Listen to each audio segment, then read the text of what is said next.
Kita mohon berdiri. Umat dimohon berbalik arah ke belakang. Kita siapkan lagu pembuka. Puji syukur 494.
Dalam nama Bapa dan Putra dan Roh Kudus.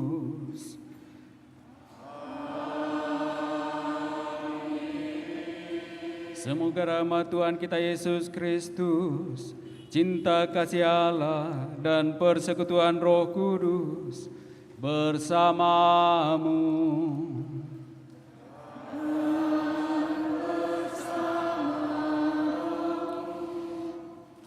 Bapak, Ibu, Saudara-saudari yang sama dikasihi Tuhan, pada kesempatan yang indah ini kita berkumpul bersama untuk merayakan Minggu Palma, Minggu yang dimana Kristus disambut sebagai Sang Raja. Sudah sejak awal masa Prapaskah kita menyiapkan diri dengan olah tobat dan karya amal kasih. Dan pada hari ini kita berkumpul dan bersama seluruh umat Allah mengawali misteri Paskah Tuhan kita, yakni sengsara dan kebangkitannya. Untuk menggenapi misteri inilah Yesus memasuki Yerusalem kotanya.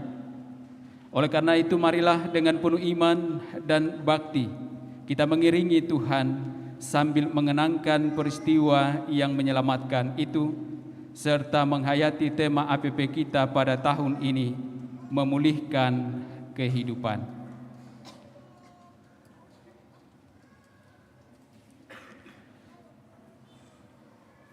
Marilah kita berdoa.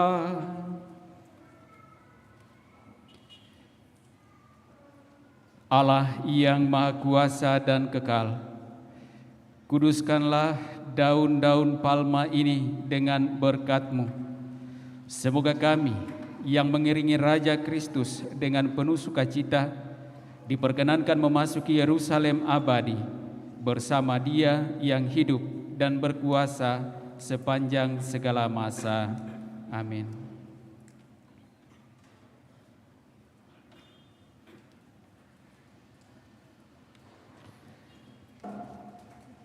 Umat mengangkat daun palma sambil prodiakon berkeliling untuk memberkati.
Tuhan bersamamu.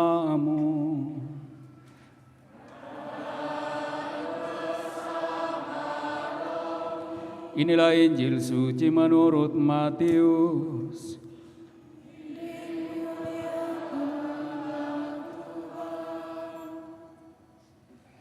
Dalam ia ke Yerusalem, ketika Yesus dan murid-muridnya dekat kota dan tiba di Betfage yang terletak di Bukit Zaitun, Yesus menyuruh 2 orang muridnya mendahuluinya dengan pesan, "Pergilah ke kampung yang di depanmu itu.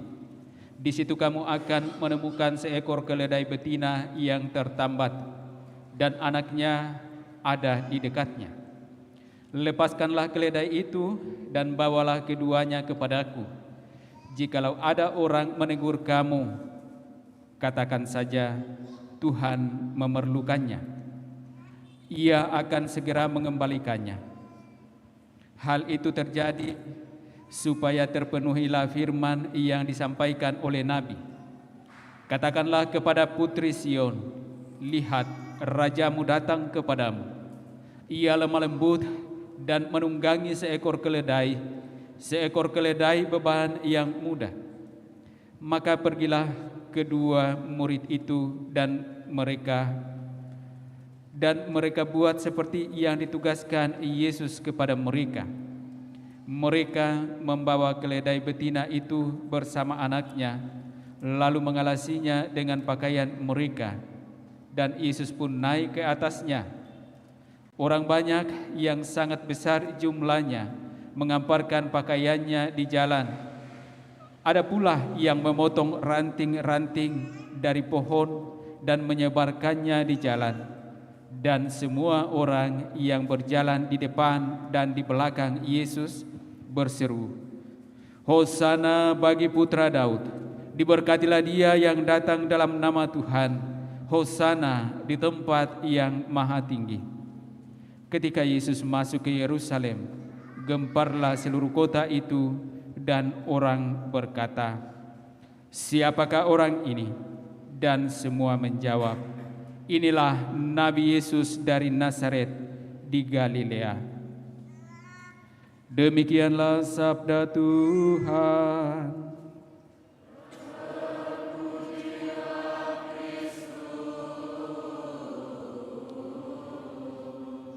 Bapak, Ibu, saudara-saudari yang terkasih, setelah kita mempersiapkan diri, kita pada minggu ini dihantar masuk di dalam Minggu Sengsara.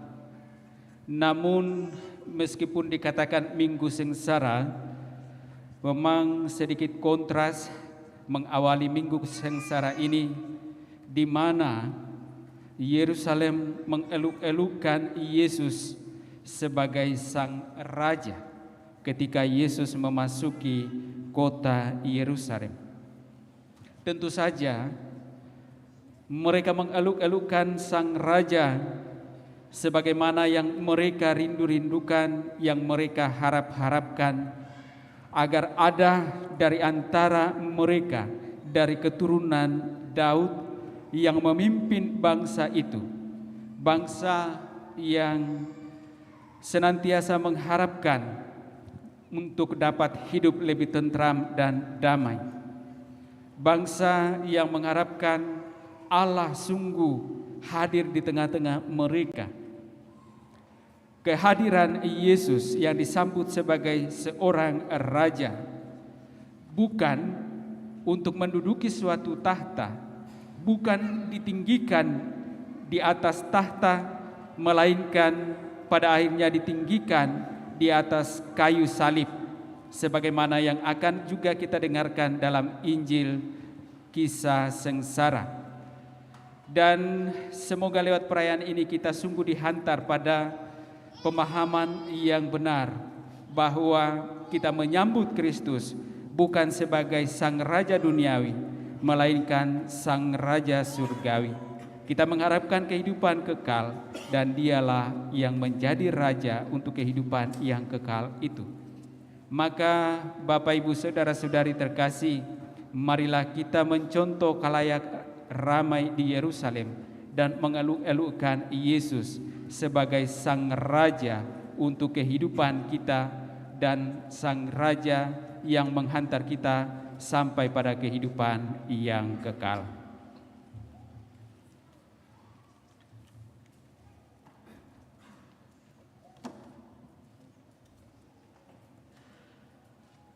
Manda Bakti 395.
Marilah kita berdoa.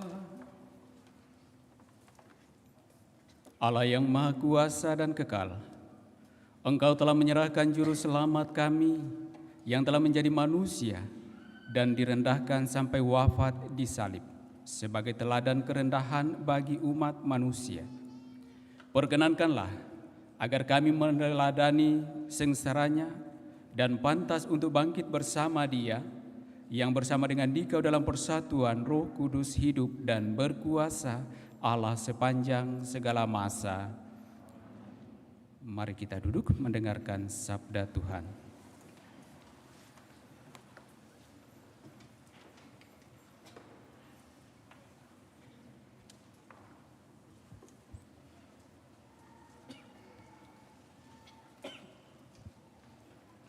Pembacaan dari kitab Yesaya.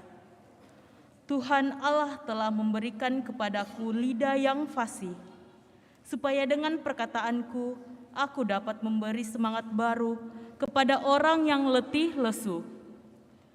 Setiap pagi Ia mempertajam pendengaranku untuk mendengar seperti seorang murid. Tuhan Allah telah membuka telingaku, dan aku tidak memberontak, tidak berpaling ke belakang. Aku memberi punggungku dipukuli orang, dan daguku kubiarkan dicabuti janggutnya. Aku tidak menyembunyikan mukaku pada saat aku dinodai dan diludahi. Tuhan Allah menolong aku, sebab itu aku tidak mendapat noda. Aku meneguhkan hatiku seperti teguhnya gunung batu, karena aku tahu bahwa aku tidak akan mendapat malu. Demikianlah sabda Tuhan.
Mencibirkan bibir dan menggelengkan kepala. Mereka bilang ia pasrah kepada Allah. Biarlah Allah yang meluputkannya. Biarlah Allah melepaskannya. Bukankah Allah berkenan kepadanya? Allahku, ya Allahku, mengapa Kau tinggalkan aku? Sekawanan anjing mengerumuni aku, gerombolan penjahat mengepung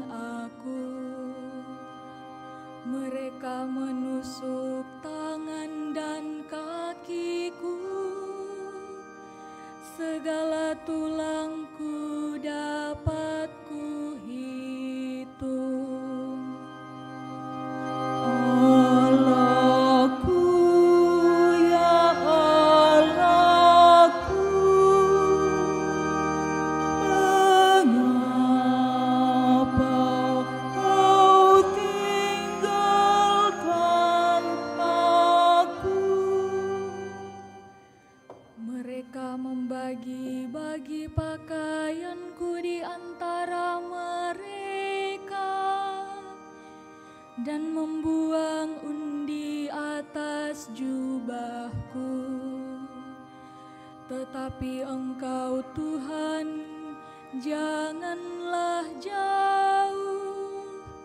Ya kekuatanku, segeralah menolong aku. Allahku, ya Allahku, mengapa Kau tinggalkan aku?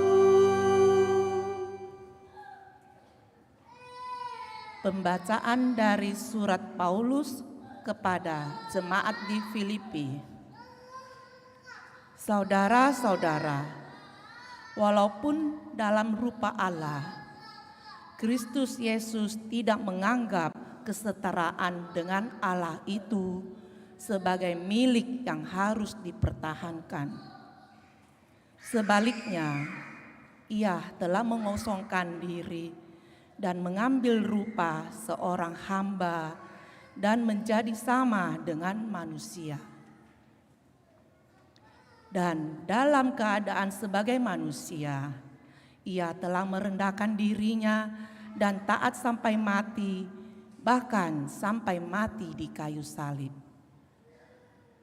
Itulah sebabnya Allah sangat meninggikan Dia dan menganugerahinya nama di atas segala nama, supaya dalam nama Yesus bertekuk lututlah segala yang ada di langit, yang ada di atas dan di bawah bumi, dan bagi kemuliaan Allah Bapa, segala lidah mengaku Yesus Kristus adalah Tuhan.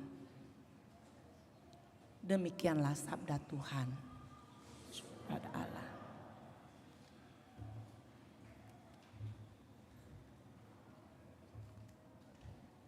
Kita berdiri.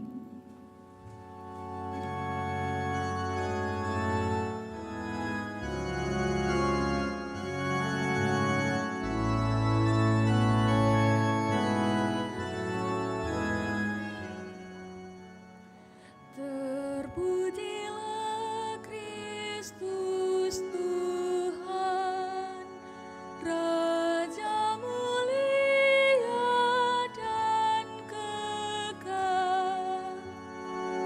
Terpujilah Kristus Tuhan, Raja mulia dan kekal. Kristus sudah taat bagi kita. Dia taat sampai mati, bahkan sampai mati di kayu salib. Itulah sebabnya Allah sangat meninggikan Dia dan menganugerahinya nama di atas segala nama. Terpujilah Kristus Tuhan, Raja mulia dan kekal.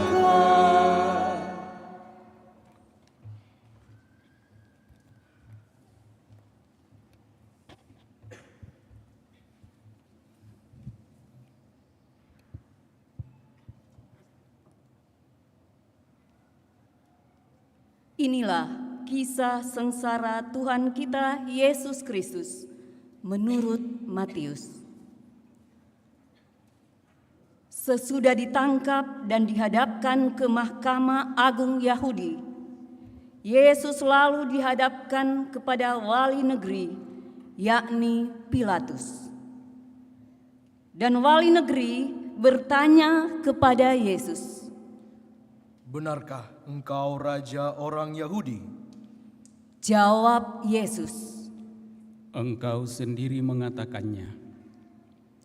tetapi atas tuduhan yang diajukan oleh imam-imam kepala dan tua-tua terhadap dirinya, Yesus tidak memberikan jawaban apapun. Maka kata Pilatus kepadanya, Tidakkah engkau dengar betapa banyak tuduhan saksi-saksi ini terhadap engkau? tetapi Yesus tidak menjawab sepatah kata pun, sehingga wali negeri itu sangat heran.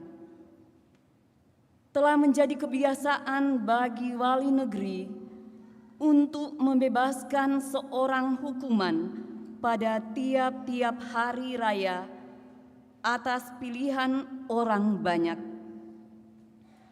Pada waktu itu, ada di dalam penjara seorang yang terkenal kejahatannya, namanya Barabas. Karena mereka telah berkumpul di sana, Pilatus bertanya kepada mereka, Siapa yang kamu kehendaki kubebaskan bagimu? Barabas atau Yesus yang disebut Kristus? Pilatus sebenarnya tahu bahwa mereka telah menyerahkan Yesus karena dengki. Ketika Pilatus sedang duduk di kursi pengadilan, istrinya mengirim pesan kepadanya, "Jangan engkau mencampuri perkara orang benar itu, sebab dalam mimpi tadi malam aku sangat menderita karena dia." Tetapi oleh hasutan imam-imam kepala dan tua-tua, orang banyak bertekad meminta supaya Barabas dibebaskan dan Yesus dihukum mati. Wali negeri menjawab dan bertanya lagi kepada mereka, Siapa di antara kedua orang itu yang kamu kehendaki kubebaskan bagimu? Kata mereka, Barabas. Kata Pilatus kepada mereka, Kalau begitu, apakah yang harus kuperbuat dengan Yesus yang juga disebut Kristus? mereka semua berseru, Ia harus disalibkan. Ketika Pilatus melihat bahwa segala usaha akan sia-sia, malah mulai timbul kekacauan, ia mengambil air dan membasuh tangannya di hadapan orang banyak, seraya berkata, Aku tidak bersalah atas darah orang ini. Itu urusan kamu sendiri. dan seluruh rakyat itu menjawab, Biarlah darahnya ditanggungkan atas kami dan atas anak-anak kami. Lalu Pilatus membebaskan Barabas bagi mereka, tetapi Yesus disesahnya. Lalu diserahkannya untuk disalibkan. Serdadu-serdadu wali negeri membawa Yesus ke gedung pengadilan, lalu memanggil seluruh pasukan berkumpul di sekeliling Yesus. Mereka menanggalkan pakaian Yesus dan mengenakan jubah ungu kepadanya. Mereka menganyam sebuah mahkota duri dan menaruhnya di atas kepala Yesus, lalu memberi dia sebatang bulu di tangan kanannya. Kemudian mereka berlutut di hadapannya dan mengolok-olok dia. Salam, hai Raja orang Yahudi. Mereka meludahinya, lalu mengambil bulu itu dan memukulkannya kepadanya. Sesudah mengolok-olok dia, mereka menanggalkan jubah itu daripadanya dan mengenakan kembali pakaiannya sendiri. Kemudian mereka membawa Yesus keluar untuk disalibkan. Ketika berjalan keluar kota, mereka berjumpa dengan seorang dari Kirene yang bernama Simon. Orang itu mereka paksa untuk memikul salib Yesus. Maka sampailah mereka di suatu tempat yang bernama Golgota, artinya tempat tengkorak. Lalu mereka memberi Yesus minum anggur bercampur empedu. Setelah mengecapnya, Yesus tidak mau meminumnya. Sesudah menyalibkan Yesus, para serdadu membagi-bagi pakaian Yesus dengan membuang undi. Lalu mereka duduk di situ menjaga dia. Di atas kepala Yesus terpasang tulisan yang menyebut alasan mengapa ia dihukum. Inilah Yesus, Raja orang Yahudi. Bersama dengan Yesus disalibkan 2 orang penyamun, seorang di sebelah kanan dan seorang di sebelah kirinya. Orang-orang di sana yang lewat menghujat Yesus, dan sambil menggelengkan kepala, mereka berkata, Hai engkau yang mau merobohkan bait suci dan mau membangunnya kembali dalam 3 hari, selamatkanlah dirimu. Jikalau engkau anak Allah, turunlah dari salib. Demikian juga imam-imam kepala bersama ahli Taurat dan tua-tua mengolok-olokkan Yesus dan berkata, Orang lain diselamatkan, tetapi dirinya sendiri tidak dapat ia selamatkan. Dia Raja Israel. Baiklah ia turun dari salib, dan kami akan percaya kepadanya. Ia menaruh harapannya pada Allah. Biarlah Allah menyelamatkan dia, jikalau berkenan padanya. Karena ia telah berkata, Aku adalah anak Allah. Bahkan penyamun-penyamun yang disalibkan bersama dengan Yesus mencelahnya demikian juga. Mulai dari jam 12, kegelapan memenuhi seluruh daerah itu sampai jam 3. Kira-kira jam 3, berserulah Yesus dengan suara nyaring, Eli, Eli, lama sabachthani. artinya, Allahku, Allahku, mengapa engkau meninggalkan aku?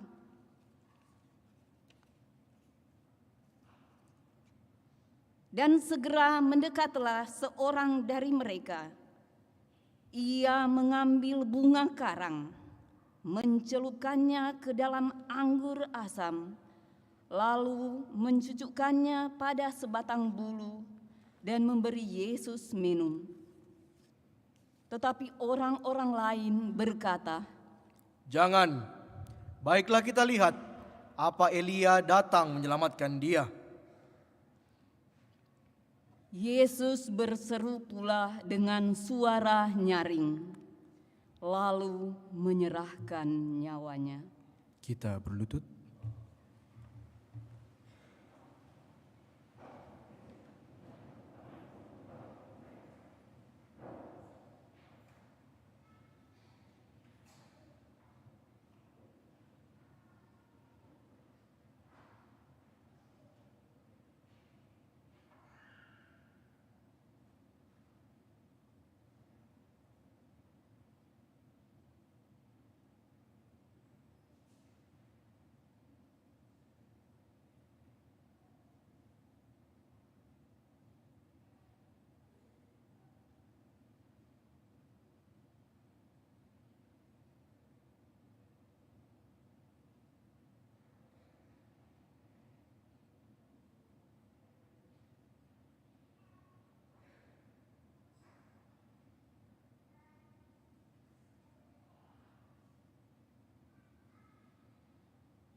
Kita bangkit berdiri.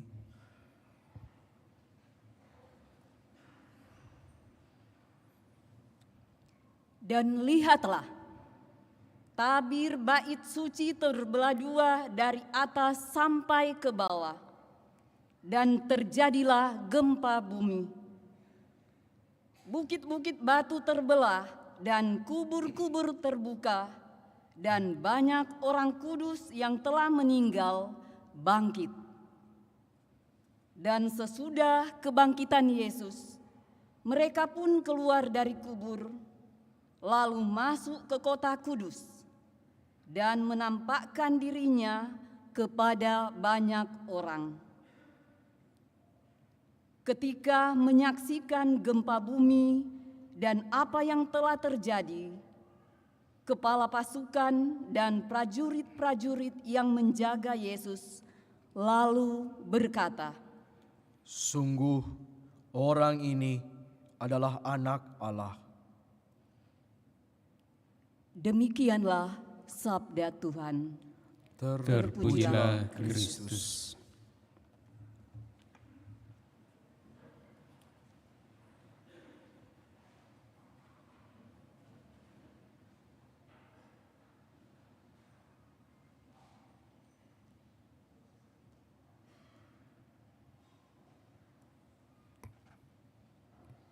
Bapak, Ibu, Saudara-saudari yang sama dikasihi Tuhan, selamat pagi.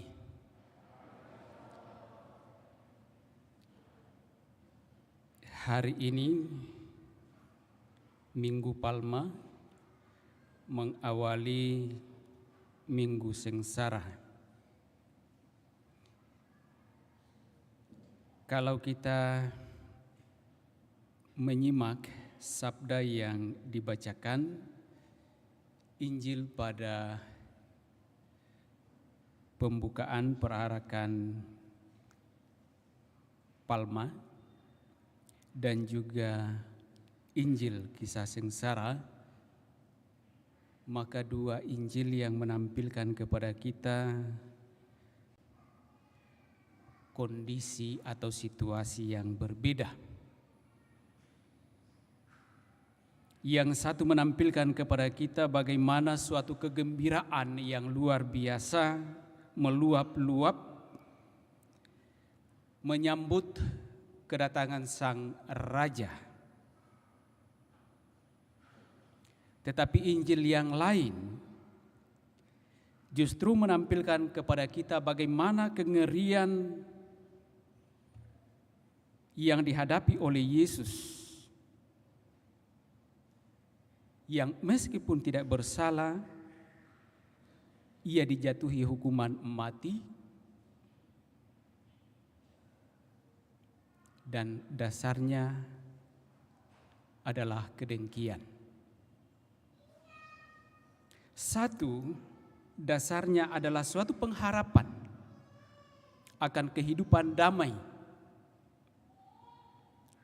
Tetapi satu, atas ambisi, kedudukan, pangkat, kedengkian, lalu memberikan hukuman. Dalam satu peristiwa diperhadapkan kita dengan dua situasi kehidupan ini, bukan hal mudah untuk kita memahaminya. Bukan hal mudah untuk kita dapat sungguh mengerti arah dari hidup kita sebagai orang-orang yang juga mengikuti Yesus. Tetapi sesungguhnya menjadi jelas ketika kita tempatkan dalam seluruh rangkaian Minggu Sengsara. Dan kalau kita sudah menjalani hidup kita sepanjang masa Prapaskah ini dengan aluran sabda, mulai dari minggu pertama sampai minggu pertama Prapaskah sampai pada minggu kelima Prapaskah dan kita memasuki minggu sengsara ini, maka sesungguhnya kita dapat dengan mudah mengerti apa yang terjadi dengan peristiwa ini. Tapi itu kita yang sekarang. Mereka yang pada zaman Yesus tidak mudah untuk mengerti atau memahaminya. Ya, seperti kita kalau kita mungkin menonton suatu film, kalau kita menonton begitu saja mulai dari awal tanpa mencoba membaca latar belakangnya, maka kita tidak akan begitu saja mengerti. Tetapi ketika kita sudah membaca sebelumnya, mencoba memahami alur dari film itu, maka ketika film itu ditayangkan, maka kita mulai, oh ini seperti ini, oh ini seperti ini. Tetapi Bapak Ibu Saudara-saudari terkasih, peristiwa ini ketika murid-murid Yesus, orang-orang Farisi, tua-tua, ya, bahkan raja, masyarakat biasa yang berhadapan dengan peristiwa Yesus ini diperhadapkan pada situasi kebingungan.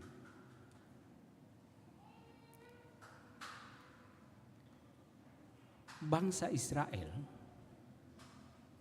yang dalam keterkatung-katungan hidup mereka mengharapkan sosok pemimpin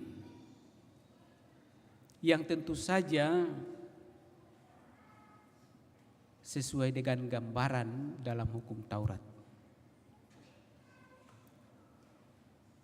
Bagi mereka, Yesus ketika tampil di depan umum, dialah yang masuk nominasi sebagai pemimpin bangsa Israel. Tetapi di sisi lain, pemimpin yang mereka harapkan adalah pemimpin duniawi, raja duniawi.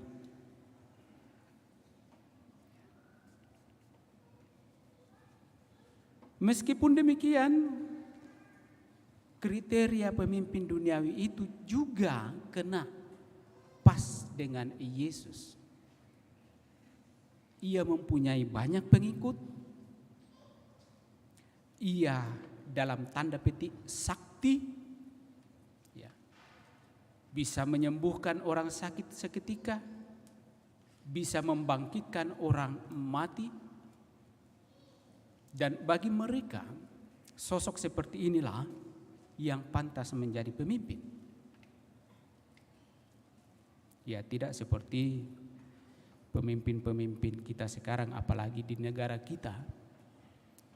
Pemimpin yang dianggap sakti itu ketika kita tolong dulu jembatan kami rusak, jalanan kami rusak, puskesmas kami butuh bantuan, simsalabim jadi.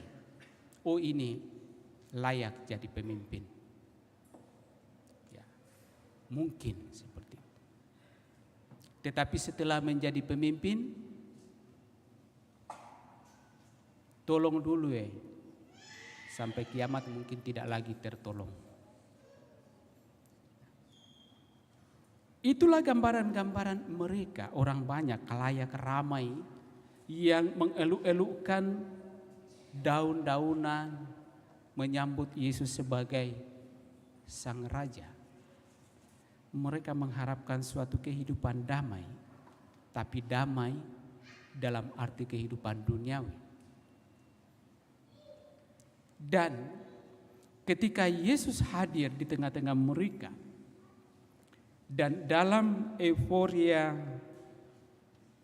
akan Sang Pemimpin, mereka dengan riang gembira menyambutnya.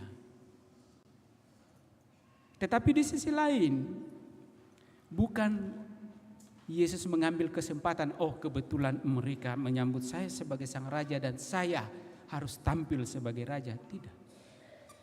Tetapi justru Yesus tampil bukan sebagai sang raja yang mereka harapkan, tetapi sang raja yang seperti ada tertulis dalam firman,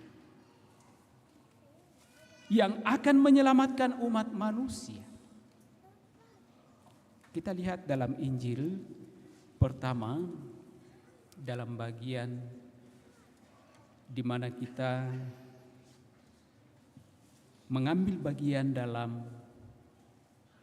mengeluk-elukkan Yesus yang masuk dalam Yerusalem disambut sebagai raja.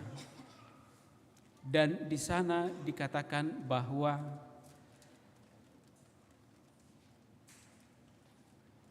katakanlah kepada putri Sion, lihat, rajamu datang kepadamu, ia lemah lembut dan menunggangi seekor keledai beban yang mudah. Raja yang datang bukan dengan kekuasaan seperti yang kita bayangkan, bukan sebagai raja yang akan duduk manis di tahta kerajaan yang kemudian dilayani oleh para abdi. Ia datang di dalam segala kerendahan. Ia datang di dalam segala tanda petik kengerian yang akan ia hadapi, yakni penolakan-penolakan. Kenapa Yesus ditolak? Dan sangat mudah untuk kita mengerti kenapa Yesus ditolak. Karena sangat real dalam kehidupan keseharian kita. Ada kekhawatiran, ada dengki, ada iri, ada ketakutan. Bagi mereka yang mempunyai kuasa, mereka khawatir kehilangan kekuasaan. Karena itulah tanpa salah, tanpa dosa, Yesus pun dijatuhi hukuman. Dan Bapak Ibu saudara-saudari yang terkasih, kita melihat bagaimana sangat jelas kengerian hidup itu yang dihadapi oleh Yesus dalam kisah sengsara tadi. Kebencian menjadi awal penghukuman, penghakiman. Ketidakmampuan kita membuka diri untuk menerima yang lain adalah titik awal di mana kita membenci, menghukum, menghakimi orang lain. Tetapi Bapak Ibu saudara-saudari terkasih, justru dalam situasi itu kita melihat Yesus yang dengan tenang menghadapi semuanya itu, menerima semuanya itu, karena sangat jelas untuk memenuhi apa yang telah difirmankan. Allah telah memfirmankan bahwa Ia akan menyelamatkan umatnya. Dan ketika Ia hadir, bahkan ketika Ia ditolak, disiksa, diderah, dan dihukum mati, Ia tetap menjalaninya. Supaya menggenapi firman untuk keselamatan umat manusia. Kengerian hidup yang dihadapi oleh Yesus ini adalah suatu situasi yang bagi manusia bukan situasi yang mudah. Manusia Yesus yang juga adalah Allah tidak serta-merta dapat dengan mudah menerima peristiwa seperti ini. Bukankah ketika Yesus sebelum ditangkap di Taman Getsemani, ia berdoa semalam-malam kepada Allah Bapa. Dan dalam doa itu ia berseru, Bapa, sekiranya cawan ini berlalu daripadaku. Kiranya penderitaan ini lepas daripadaku. Tetapi itu tidak terjadi. Ia harus menghadapi semuanya itu. Dan karena itulah ia berkata, bukan kehendakku yang jadi melainkan kehendakmu. Saya kira menjadi jelas bagi kita bahwa ketika kita juga memberi diri dibaptis, menjadi seorang Katolik, menjadi seorang murid Kristus, menjadi anak Allah, maka konsekuensi, resiko yang mesti kita tanggung dalam kehidupan kita.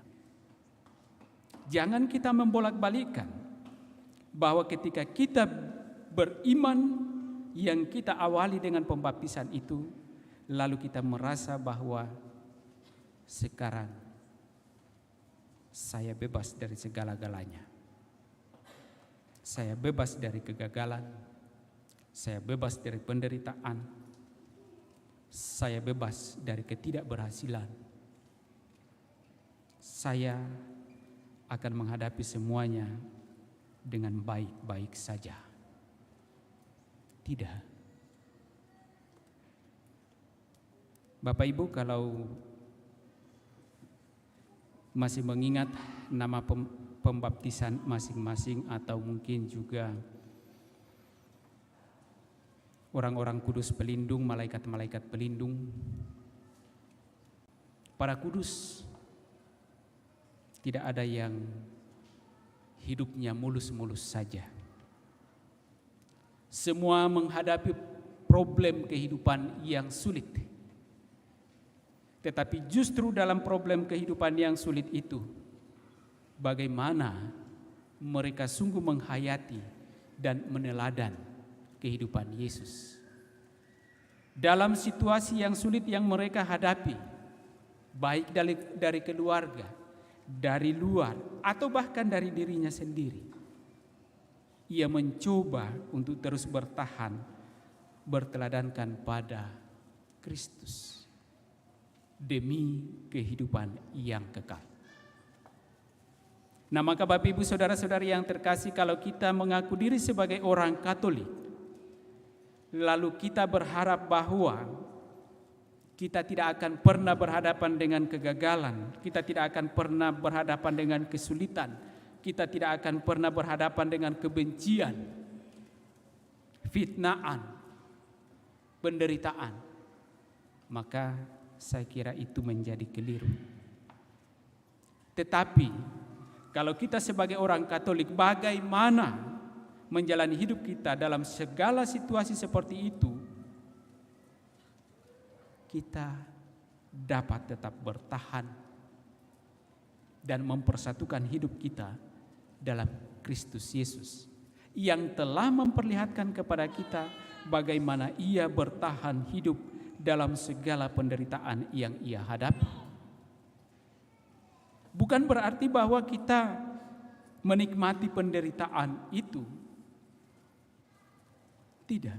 Tetapi bagaimana kita justru dalam penderitaan itu kita mau memaknainya bahwa tanggung jawab kita, salib kita adalah tetap memperjuangkan hidup itu dalam segala kebaikan-kebaikan Allah. Bapak Ibu Saudara-saudari yang terkasih, Yesus telah memperlihatkan kepada kita bagaimana ia menghadapi peristiwa yang mengerikan itu dengan segala ketenangannya, dan ia tetap meletakkan dalam rancangan karya penyelamatan Allah, bukan dalam rancangannya, keinginannya, kehendaknya sendiri. Maka Bapak Ibu Saudara-saudari terkasih, kalau kita pun berhadapan dengan situasi kehidupan kita masing-masing yang tidak selalu enak, yang tidak selalu menyenangkan, maka tentu di sanalah kita diharapkan untuk tetap meletakkan seluruh proses kehidupan kita itu bukan menurut apa yang kita rancang, apa yang kita rencanakan, apa yang kita ingini, apa yang kita kehendaki, tetapi kita mencoba meletakkannya di dalam rancangan dan kehendak Allah. Meskipun mungkin itu sulit bagi kita, seperti Yesus hadapi sesuatu yang sulit, tetapi kemudian Ia letakkan dalam rancangan dan kehendak Allah, bukan kehendakku yang jadi melainkan kehendakmu. Dan moga-moga lewat peristiwa ini pun, ketika Yesus disambut sebagai sang raja, bukan sebagai raja duniawi, melainkan raja untuk kehidupan yang kekal. Kita dihantar ke dalam pemahaman itu, sehingga kita dimampukan untuk sungguh dapat menjalani hidup kita berteladan pada Yesus Kristus, yang menjalani seluruh proses hidup kita bukan menurut kehendak kita sendiri, melainkan menurut kehendak Dia yang menghendaki kita sungguh dapat mengalami kehidupan kekal yang Ia janjikan bagi setiap orang yang percaya dan setia mengimani Dia. Semoga Bapak Ibu Saudara-saudari terkasih, sabda Allah ini meneguhkan kita dan memberanikan kita untuk terus menjalani hidup kita dalam seluruh prosesnya, baik senang maupun juga gagal, berhasil ataupun juga tidak.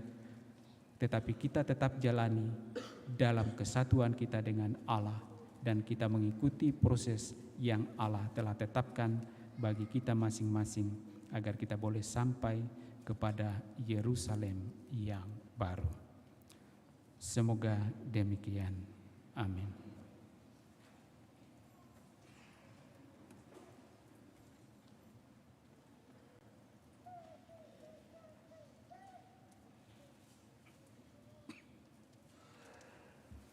Saudara-saudari terkasih, mari kita bangkit berdiri, kita menyatakan kembali iman kepercayaan kita, mendoakan doa iman syahadat yang singkat.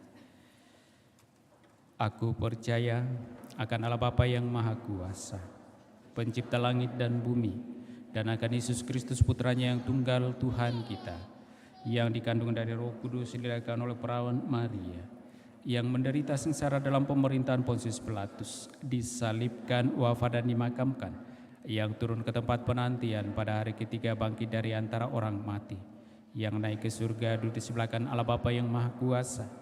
Dari situ Ia akan datang mengadili orang hidup dan mati. Aku percaya akan Roh Kudus, Gereja Katolik yang kudus, persekutuan para kudus, pengampunan dosa, kebangkitan badan, kehidupan yang kekal. Amin. Mari kita sampaikan pula doa-doa permohonan kita. Saudara-saudari, bersama Yesus yang taat sampai wafat, tetapi dijunjung tinggi oleh Bapanya, maka marilah kita menghadap Bapa dan berdoa. Bagi gereja yang menderita, ya Bapa yang Maha Kuasa, tabahkanlah mereka yang menderita, dihina, difitnah karena imannya, agar mereka tetap berpengharapan bahwa sesudah cobaan akan datang pembebasan. Kami mohon, kabulkanlah doa kami ya Tuhan.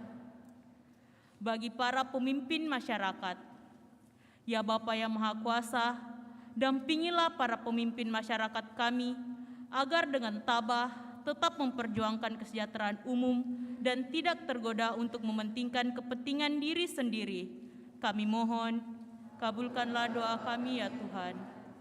Bagi sanak saudara yang menderita, ya Bapa yang penuh kasih, berkatilah dan dampingilah saudara-saudara kami yang sedang mengalami penderitaan, agar dengan rela dan penuh iman mempersatukan penderitaannya dengan penderitaan Kristus demi keselamatan kami. Kami mohon, kabulkanlah doa kami ya Tuhan. Bagi kita sendiri yang berkumpul di sekitar altar ini, ya Bapa yang Maha Murah, curahilah kami semangat Yesus Kristus Putramu, agar kami dapat saling membantu dalam memanggil salib kehidupan kami sehari-hari dalam mengikuti Putramu. Kami mohon,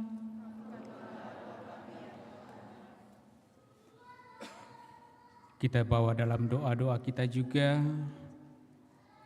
ungkapan syukur kita bersama dengan saudara-saudari kita yang merayakan ulang tahunnya, ataupun juga yang boleh mengalami sukacita karena kasih Allah menyertainya, ataupun juga bermohon untuk keselamatan saudara-saudari kita yang telah dipanggil menghadap hadirat Tuhan.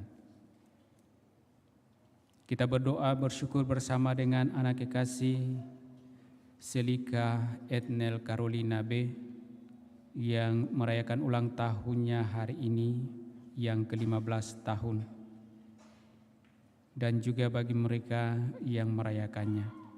Allah Bapa yang Maha Baik, kami bersyukur kepadamu atas segala rahmat karuniamu, rahmat kehidupan yang telah Engkau nyatakan bagi hamba-hambamu ini, khususnya bagi anak kekasih Selika Etnel Carolina B. Engkau telah mempercayakan rahmat kehidupan kepadanya dan dengan penuh kasih telah menuntunnya dalam seluruh perjuangan hidupnya hingga pada saat ini di usianya yang ke-15 tahun. Maka kami mohon kepadamu ya Allah, kiranya berkat-Mu tetap nyata baginya, menyertai perjuangan hidupnya untuk mencapai cita-cita hidup, terlebih di dalam menjalani kehidupan imannya, agar senantiasa semakin mengenal Engkau dan dengan setia dapat mengimani Engkau pula dalam seluruh perjalanan dan perjuangan hidupnya. Berkatilah dia bersama dengan segenap keluarga saudara-saudari, agar melalui mereka, orang tua dan segenap keluarga, hamba-Mu ini juga boleh semakin mengenal Engkau atas perhatian dan kasih mereka kepadanya. Marilah kita mohon. Allah Bapa yang Maha Baik, kami juga bersyukur kepada-Mu. Engkau senantiasa memberikan kesempatan kepada umat-Mu untuk terus membangun hidup imannya lewat doa-doa, lewat devosi-devosi ataupun juga novena. Kami bersyukur bersama dengan keluarga Irwan Wijaya yang boleh Engkau tuntun di dalam seluruh kehidupannya, dan melalui segala pengharapan, kerinduan mereka, permohonan mereka lewat doa-doa novena, novena Hati Kudus Yesus, novena Kerahiman Ilahi, novena 3 kali Salam Maria. Ia sungguh boleh mengalami sukacita, perlindungan, belas kasih dan berkat-Mu. Karena itu ya Bapa, semoga atas belas kasih-Mu, berkat-berkat-Mu yang boleh mereka alami melalui kesetiaan doa-doa mereka ini, mereka semakin diteguhkan dalam iman kepada-Mu. Marilah kita mohon.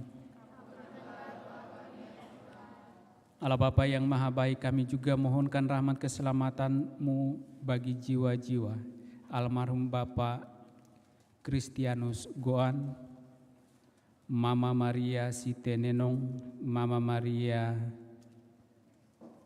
Maneng, Mama Agnes Rosdiana, dan Bapak Daud, adik Maria Yovani, adik Selviana Jaeng dan Joko, adik Sony Haryanto, Nenek Teresia Emi, kakek Bernardus Jaeng, Bapak Nikolaus Dias, adik Silvester Telu Dias, Oma Katerina Dias, dan segenap keluarga yang telah dipanggil menghadap hadirat Tuhan. Bapa yang Maha Baik, kematian bukanlah akhir dari kehidupan orang-orang beriman, melainkan peralihan dari kehidupan duniawi kepada kehidupan ilahi. Engkau telah menuntun dengan penuh kasih perjalanan hidup hamba-hamba-Mu ini di dunia ini dalam imannya, dalam pengharapan akan kehidupan yang kekal. Dan Engkau telah memanggil mereka. Kami mohon kepadamu ya Allah, kiranya Engkau melayak pantaskan mereka untuk boleh menikmati kehidupan kekal dalam kerajaan-Mu, sebagaimana yang telah mereka rindukan dan mereka usahakan dalam seluruh kehidupan mereka, yang juga menjadi kerinduan kami dalam perjalanan hidup iman kami. Dan bagi segenap keluarga yang ditinggalkannya, kami mohon kepadamu ya Allah, biarlah tangan kasih-Mu tetap menuntun menyertai mereka, agar mereka juga dari hari ke hari semakin mendekatkan diri kepadamu dan setia mengimani Engkau untuk kehidupan yang kekal. Marilah kita mohon. Allah Bapa kami di surga, demi cinta kasih-Mu, Engkau menghendaki kami menjadi putra dan putri-Mu berkat jasa Yesus Kristus Putra-Mu. Kami mohon, terimalah dan kabulkanlah permohonan kami ini, yang kami aturkan kepadamu melalui Putra-Mu Yesus Kristus. Dialah Tuhan kami kini dan sepanjang masa. Kita lanjutkan perayaan kudus kita dengan liturgi Ekaristi. Lagu persiapan persembahan, puji syukur 379.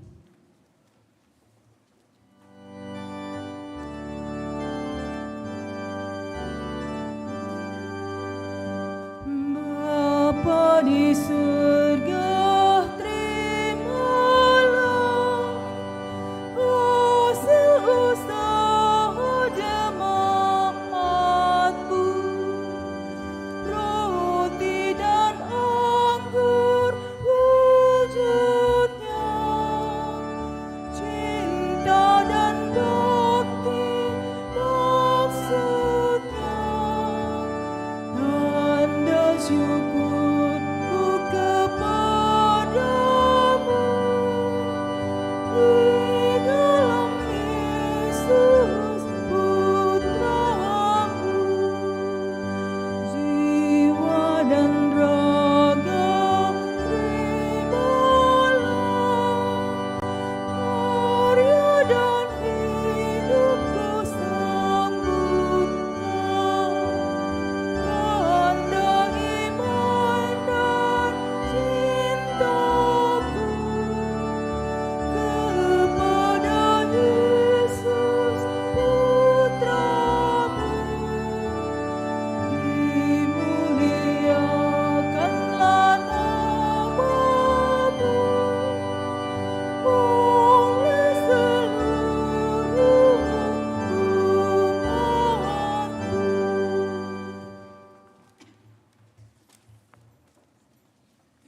Mada Bakti 233.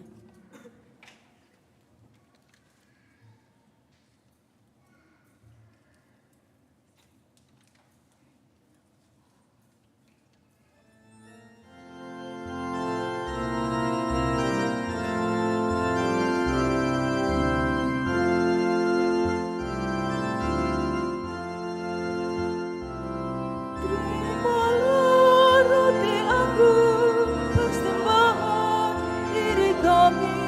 Terimalah ya Bapa, terimalah pralambang karya kami, suka duka hidup ini. Terimalah ya Bapa, terimalah. Terimalah syukur kami atas segala kurnia-Mu. Terimalah ya Bapa, terimalah. Terimalah syukur kami atas segala kurnia-Mu. Terimalah ya Bapa, terimalah.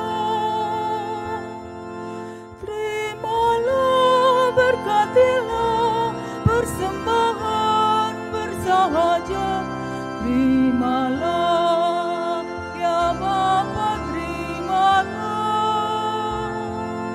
Satukan dengan kurban Yesus Kristus Putra-Mu.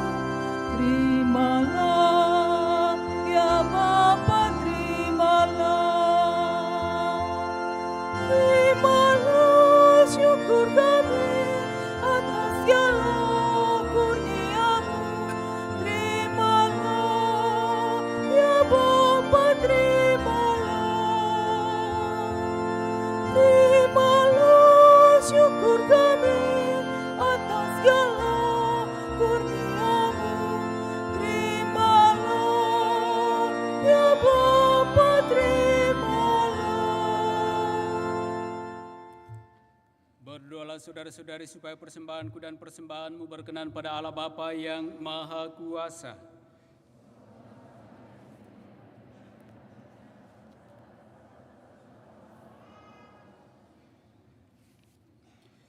Ya Allah, semoga oleh penderitaan Putra Tunggal-Mu, pendamaian-Mu dengan kami semakin mendekat. Kami tidak mampu mencapainya dengan usaha kami sendiri, namun kami sudah merasakannya berkat kurban yang penuh daya ini dan karena belas kasih-Mu dengan pengantaraan Kristus Tuhan kami. Tuhan bersamamu. Marilah mengarahkan hati kepada Tuhan. Marilah bersyukur kepada Tuhan Allah kita. Sungguh pantas dan benar, layak dan menyelamatkan bahwa kami selalu dan dimanapun bersyukur kepadamu Tuhan Bapa yang kudus, Allah yang maha kuasa dan kekal. Sebab melalui sengsara Putramu yang menyelamatkan, seluruh dunia menjadi sadar untuk mengakui keagungan-Mu. Karena dengan kekuatan salib yang tak terperikan, nyatalah pengadilan atas dunia dan tampaklah kekuasaan Dia yang disalibkan. Maka Tuhan bersama para malaikat dan semua orang kudus, kami dengan sukacita memuliakan Dikau sambil bernyanyi.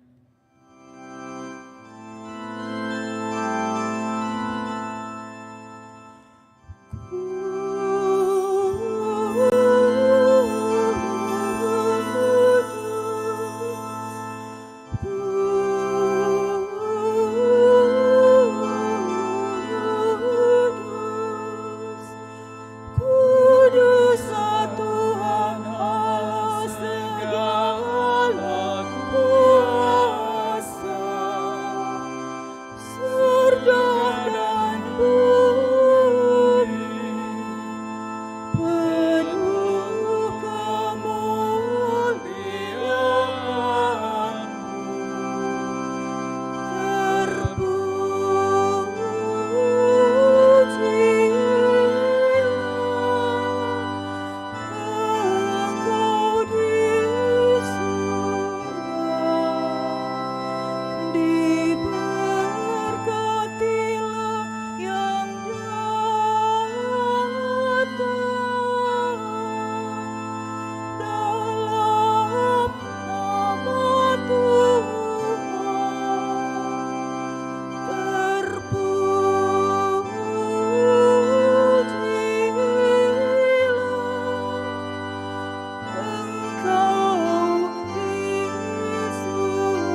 Bapa yang penuh belas kasih, dengan pengantaraan Yesus Kristus Putramu, Tuhan kami menyampaikan doa dan permohonan.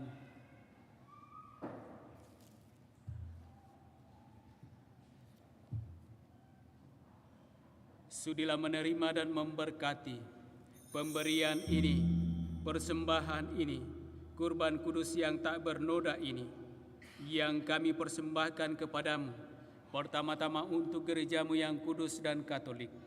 Semoga Engkau berkenan memberinya damai, melindungi, menghimpun dan membimbingnya di seluruh muka bumi, bersama hamba-Mu Paus kami Fransiskus dan Uskup Agung kami Yohanes, dan para penjaga iman yang benar, katolik, dan apostolik. Ingatlah Tuhan akan hamba-hamba-Mu yang kami bawa dalam doa-doa kami, dan akan semua orang yang berhimpun di sini yang imannya kepadamu Engkau kenal dan baktinya Engkau maklumi. Bagi mereka kami bawa persembahan kepadamu. Ingatlah juga akan mereka yang mempersembahkan kepadamu kurban pujian ini bagi dirinya sendiri dan bagi kaum kerabatnya, untuk penebusan jiwa mereka, untuk keselamatan dan kesejahteraan yang mereka harapkan darimu, Allah yang kekal, hidup dan benar. Dalam persatuan dengan seluruh gereja kami mengenang dan menghormati, terutama Santa Maria yang mulia dan tetap perawan, Bunda Yesus Kristus Allah dan Tuhan kami, dan Santo Yosef mempelainya, serta para rasul dan para martirmu yang berbahagia, Petrus dan Paulus, Andreas, Yakobus, Yohanes, Thomas, Filipus, Bartolomeus, Matius, Simon dan Tadeus, Linus, Cletus, Clemens, Sixtus, Cornelius, Cyprianus, Laurentius, Chrysogonus, Yohanes dan Paulus, Cosmas dan Damianus, dan semua orang kudus-Mu. Atas jasa dan doa mereka, semoga Engkau berkenan melindungi dan menolong kami dalam segala hal dengan pengantaraan Kristus Tuhan kami. Amin. Maka sudilah Engkau menerima persembahan, pengabdian kami, dan semua keluarga-Mu. Kami mohon Tuhan, bimbinglah juga hidup kami sehari-hari dalam damai-Mu. Luputkanlah pula kami dari hukuman abadi, dan terimalah kami dalam kawanan para pilihan-Mu. Dengan pengantaraan Kristus Tuhan kami. Amin. Allah kami mohon, sudilah memberkati dan menerima persembahan ini sebagai kurban yang pantas, yang sempurna, yang benar, dan yang berkenan padamu, agar bagi kami menjadi tubuh dan darah Putramu terkasih Tuhan kami, Yesus Kristus. Pada hari sebelum menderita, Dia mengambil roti dengan tangannya yang kudus dan mulia, dan dengan menengadah ke langit kepadamu, Allah Bapanya yang Maha Kuasa, sambil mengucap syukur kepadamu, Dia memberkati, memecah-mecahkan, lalu memberikannya kepada murid-muridnya seraya berkata, "Terimalah dan makanlah kamu semua. Inilah tubuhku yang diserahkan bagimu."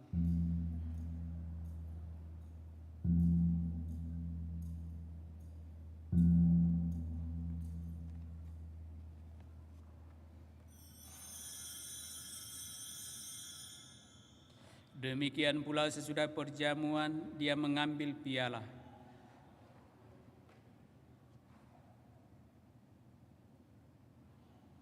Sekali lagi mengucap syukur kepadamu, Dia memberkati lalu memberikannya kepada murid-muridnya seraya berkata, "Terimalah dan minumlah kamu semua. Inilah piala darahku, darah perjanjian baru dan kekal yang ditumpahkan bagimu dan bagi semua orang demi pengampunan dosa. Lakukanlah ini sebagai kenangan akan daku."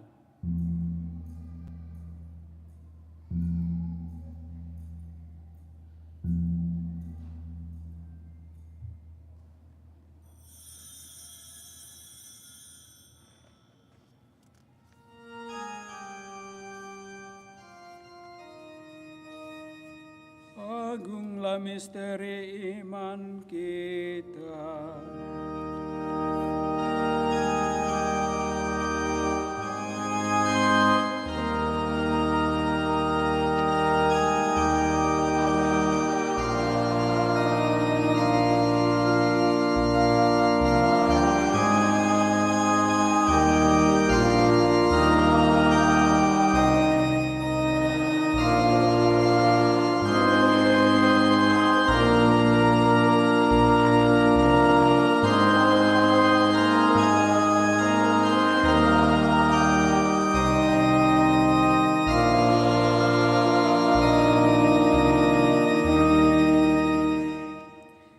Ya Tuhan kami hamba-Mu dan juga umat-Mu yang kudus mengenangkan Kristus Putra-Mu Tuhan kami, penderitaannya yang menyelamatkan kebangkitannya dari alam maut dan juga kenaikannya yang mulia ke surga. Demi keagungan-Mu yang luhur, kami mempersembahkan dari anugerah dan pemberian-Mu kurban murni, kurban kudus, kurban tak bernoda, roti kudus kehidupan abadi dan piala keselamatan kekal. Sudilah memandang persembahan ini dengan hati yang rela dan wajah berseri, dan sudilah menerimanya seperti Engkau berkenan menerima persembahan hamba-Mu Habel dan kurban leluhur kami Abraham, dan persembahan suci kurban tak bernoda yang dipersembahkan kepadamu oleh Melkisedek Imam Agungmu. Kami mohon kepadamu Allah Maha Kuasa, utuslah malaikat-Mu yang kudus membawa persembahan ini dengan tangannya ke altar-Mu yang luhur, ke hadapan keagungan ilahi-Mu, agar semua yang mengambil bagian dari altar ini dengan menyambut tubuh dan darah tersuci Putra-Mu dipenuhi dengan segala berkat dan rahmat surgawi dengan pengantaraan Kristus Tuhan kami. Amin. Ingatlah juga Tuhan hamba-hamba-Mu yang telah mendahului kami dengan meterai iman dan beristirahat dalam damai. Kami mohon Tuhan supaya Engkau menganugerahkan tempat yang nyaman, terang dan damai kepada mereka dan semua orang yang beristirahat dalam Kristus dengan pengantaraan Kristus Tuhan kami. Amin. Juga bagi kami hamba-hamba-Mu yang berdosa, yang berharap atas kerahiman-Mu yang melimpah, semoga Engkau perkenankan mengambil bagian dalam persekutuan dengan para rasul dan para martir-Mu yang kudus, dengan Yohanes, Stefanus, Matias, Barnabas, Ignatius, Alexander, Marcelinus, Petrus, Felicitas, Perpetua, Agatha, Lucia, Agnes, Cecilia, dan Anastasia, dan semua orang kudus-Mu. Perkenankanlah kami menikmati kebahagiaan bersama mereka, bukan karena jasa-jasa kami, tetapi karena kelimpahan pengampunan-Mu dengan pengantaraan Kristus Tuhan kami. Dengan pengantaraan Dia, Tuhan, Engkau senantiasa menciptakan, menguduskan, menghidupkan, memberkati, dan menganugerahkan segala hal yang baik kepada kami.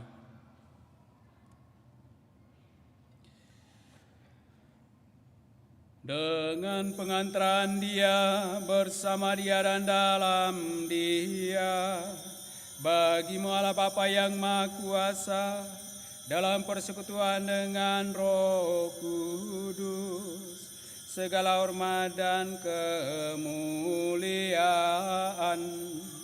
sepanjang segala masa.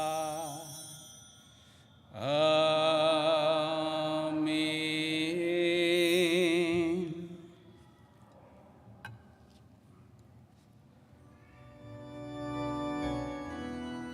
Atas petunjuk penyelamat kita dan menurut ajaran ilahi, maka beranilah kita berdoa.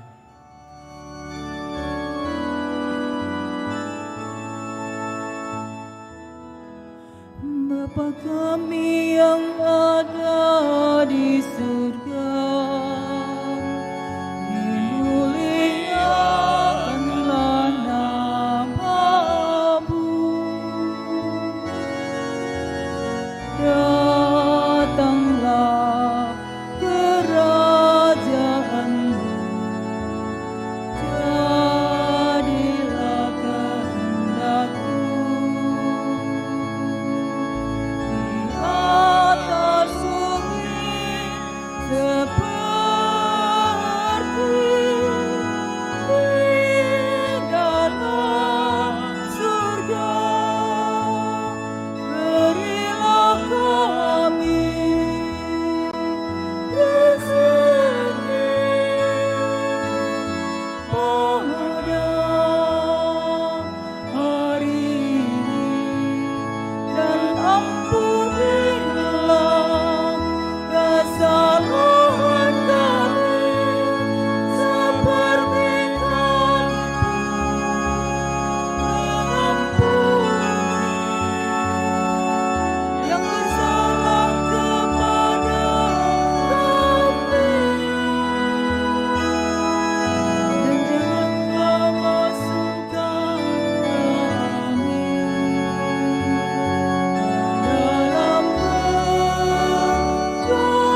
kami mohon bebaskanlah kami dari segala yang jahat.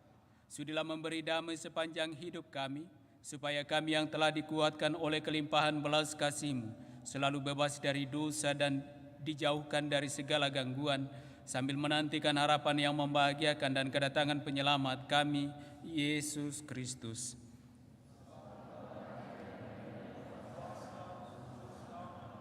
Tuhan Yesus Kristus, Engkau telah bersabda kepada para rasul-Mu, damai-Ku kutinggalkan bagimu, damai-Ku kuberikan kepadamu. Janganlah memperhitungkan dosa kami, tetapi perhatikanlah iman gereja-Mu dan berilah kami damai dan kesatuan sesuai dengan kehendak-Mu. Engkau yang hidup dan meraja sepanjang segala masa. Semoga damai Tuhan selalu bersamamu.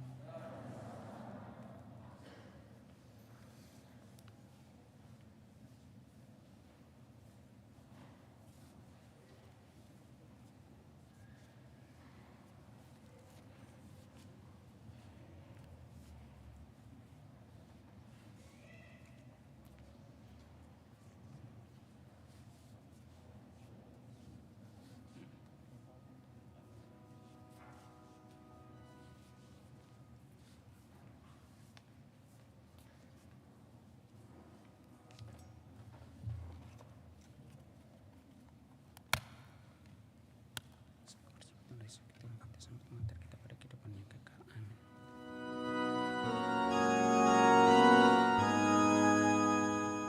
Anak domba Allah yang menghapus dosa dunia, kasihanilah kami. Anak domba Allah yang menghapus dosa dunia, kasihanilah kami. Anak domba Allah yang menghapus dosa dunia, berilah kami damai.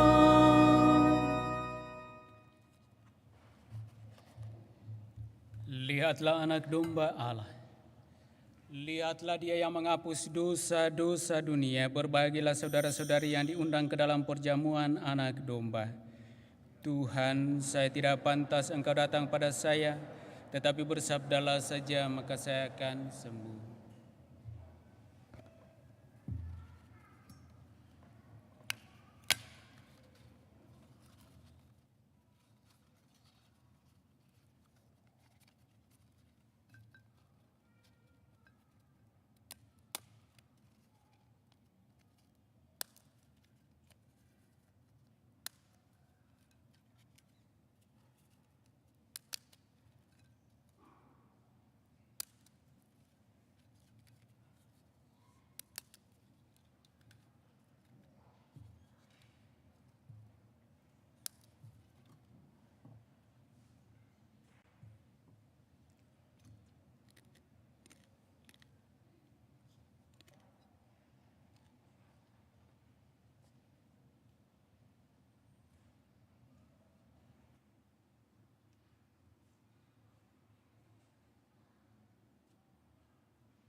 puji syukur 434.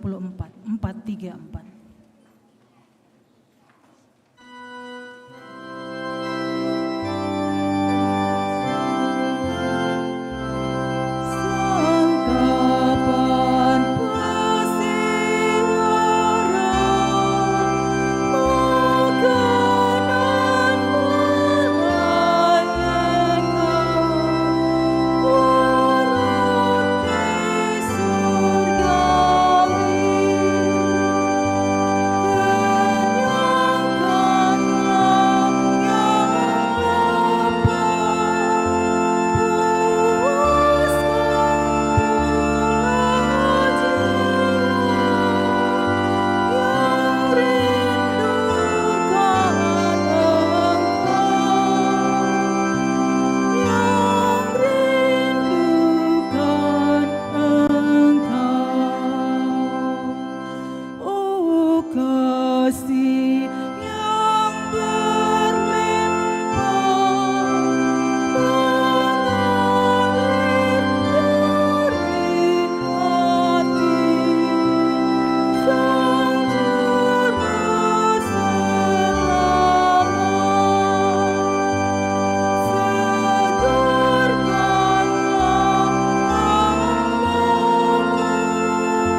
Marilah kita berdoa.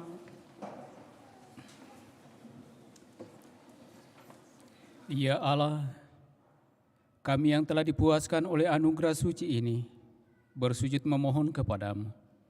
Semoga sebagaimana berkat kematian putramu, Engkau membantu kami mengharapkan apa yang kami imani. Demikian pula berkat kebangkitannya, Engkau membantu kami mencapai apa yang kami tuju. Dengan pengantaraan Kristus Tuhan kami. Amin. Mari kita duduk mendengarkan penyampaian paroki.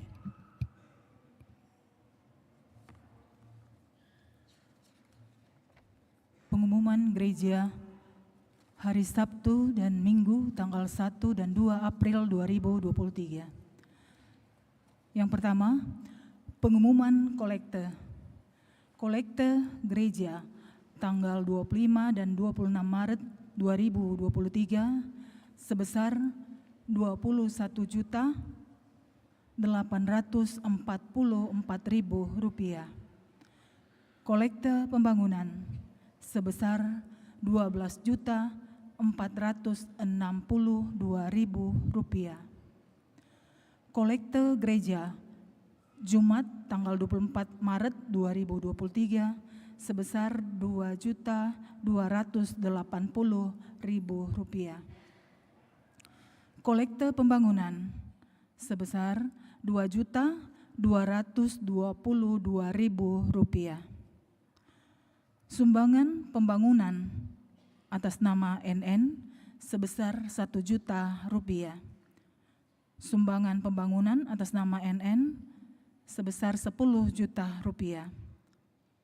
Aksi puasa pembangunan sebesar Rp8.856.000. Yang kedua, akan saling menerimakan sakramen perkawinan Griffin Keanu Gosal dengan Vanesia Tansil sebagai pengumuman kedua. Cecilia Songji dengan Gregorius Wiyanto Hosen sebagai pengumuman kedua. Yang ketiga, kursus persiapan perkawinan dilaksanakan pada hari Sabtu, tanggal 8 April 2023 untuk sementara ditiadakan dan akan berlanjut kembali pada hari Sabtu, tanggal 15 April 2023. Yang keempat, jadwal Pekan Suci Kamis sampai dengan Minggu tanggal 6 sampai dengan 9 April 2023 sebagai berikut. Kamis Putih dilaksanakan 2 kali, yakni pukul 16 WITA dan pukul 19 WITA. Jumat Agung dilaksanakan 2 kali, yaitu pukul 14.30 WITA dan pukul 18.30 WITA. Sabtu Suci dilaksanakan 2 kali, yakni pukul 17.30 WITA dan pukul 21 WITA. Minggu Paskah dilaksanakan 3 kali, yakni jam 7 WITA, jam 10 WITA, dan jam 17 WITA. Info selanjutnya silahkan dilihat pada pengumuman gereja. Demikian pengumuman gereja minggu ini. Terima kasih.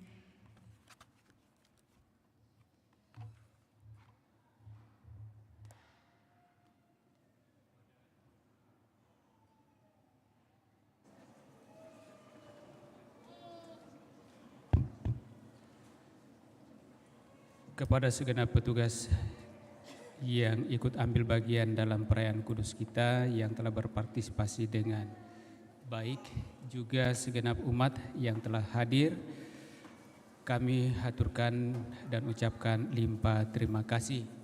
Semoga lewat Ekaristi Kudus yang kita rayakan menyambut kedatangan Sang Raja kita yang akan mengantar kita pada kehidupan kekal, sungguh semakin meneguhkan kita untuk menjalani hidup kita selanjutnya terlebih dalam persiapan-persiapan kita untuk merayakan perayaan-perayaan suci gereja dalam pekan sengsara ini. Mari Bapak Ibu Saudara-saudari terkasih, kita bangkit berdiri bersama, mempersiapkan hati kita menerima berkat dari Tuhan.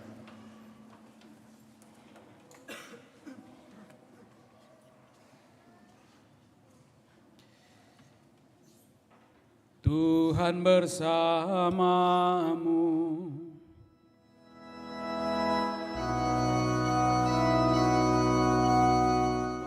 Semoga Allah yang Maha Kuasa memberkati saudara-saudari, Bapa dan Putra dan Roh Kudus.